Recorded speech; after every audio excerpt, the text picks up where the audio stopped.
What's up, Buttercups? So today's topic is all about stamps. This is the 8th video from the Dubuque Museum of Art's Art Adventures program. My name is Caitlin Donald. I am the Education Fellow with the museum. Today's video is going to be pretty casual. And we'll just start off by talking a little bit about stamps, and then I'll kind of show you a quick way to make your own. So a stamp. You guys all probably know exactly what stamps are, right? You've probably seen them. They've got the rubber, and then they're on the wood. You put it in ink, that ink pad that's kind of like a sponge, and then you put it on your paper. So that's kind of what we think of as a stamp today.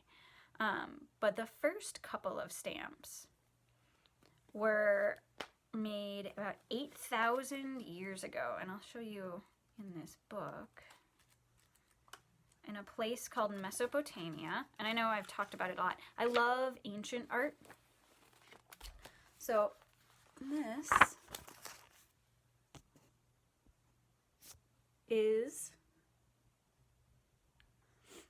that is what we call a cylinder seal, or a stamp seal. So they were made about 8,000 years ago. And they were used by everybody. So the rich would use them, the poor would use them. Everybody in Mesopotamia usually had one, and it was a family would have one. And what it was is a way to sign your name. So say you bought a sheep, you want your sheep, you would use your cylinder seal, and you would press it into a block of wet clay, and then the clay would be kept by the man selling you the sheep, and you would take your cylinder seal. So that was your way of signing your name, or your family's name. Same thing with seal stamps.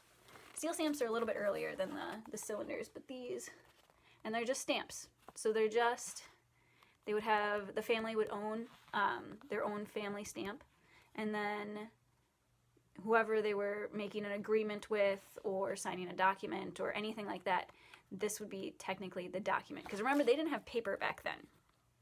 There was no printer. There wasn't any computer system or a Xerox machine. And so this one is another one. And a lot of times they would be represented by deities or gods or very important cultural things that were unique to the family or the person, and things that were really important. Cut to 1844, we finally get rubber. So 1844, we finally get rubber. And they finally start making rubber stamps. Before that, they would use copper and bronze in a process called etching, which hopefully I'll be able to show you, but we'll see how that works out. It's basically you have a plate of metal, and then you use acid to etch little, very fine lines in it, and it makes a very detailed kind of stamp, I guess. But anyway, so we get rubber. Rubber stamps begin to be used for educational purposes. So before they're used for art, kind of like we do kind of scrapbooking nowadays with a lot of stamps, they were used for school classrooms, stamping letters and other educational documents. And then finally the art world kind of picked up on it. And now we're here today. So that's my very, very, very quick kind of video on stamps. Hopefully they will get a little bit longer and a little bit more detailed and a little bit more fun as I'm learning the editing equipment and figuring out timing and things. So now that you know a little bit about stamps, let's try and make one. So the first thing that we can kind of do is just making a simple stamp. And you can do that by taking foam or styrofoam or even cardboard, cutting it out to a shape and gluing it on just a piece of cardboard. So we'll put our stamp there. And then what you're going to do If you have a stamp pad, you can definitely use a stamp pad.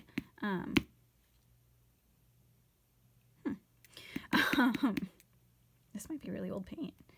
We'll see if this works. There's some paint. Or you can use paint. If you use paint, what you're going to do is you're going to take just a piece of cardboard and you're going to make it kind of, see how it's nice and thick. And then what we will do is we'll take our stamp and we'll push down. Well, that's cool too. And we'll kind of get it coated with paint. You can kind of see what areas need more. Alright, so I think we're good. And then you can, I'll try and do that.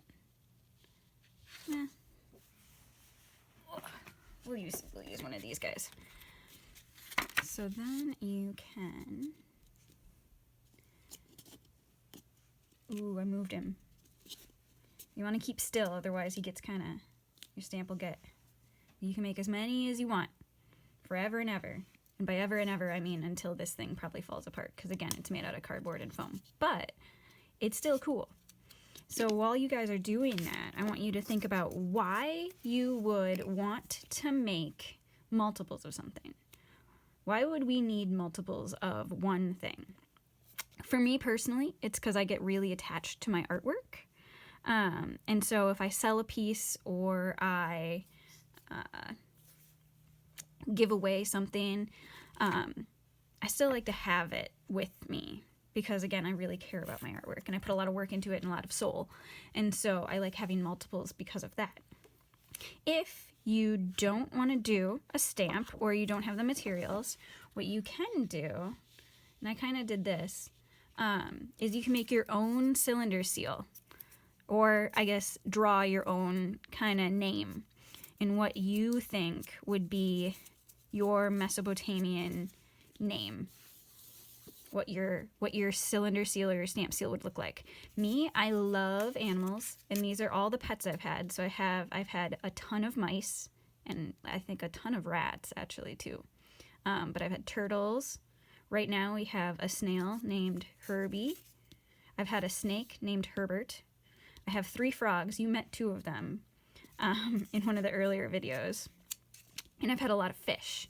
And I've had a lot more animals than this too. But a lot of people say that I am an animal person. So I wanted to make my name scroll or my cylinder seal or my stamp seal to show my personality and how much I really love animals. So if you can't do your stamp, what I would say is design a stamp anyway and just draw it out. And again, thanks for hanging out. This again is a casual video. We are gonna kind of dial it back over the next month or 2, and we're going down to 2 videos instead of the 4, just so I can make them a little bit better quality and work on them a little bit harder. Those are going to be on Tuesdays and Thursdays. So we're skipping the Saturdays and the Sundays. Anyway, again, if you make anything, I want to see it. So I want to see it on the comments, or if you just want to post it on the Dubuque Museum of Art's website, that would be really cool. Have a good day. Peace out.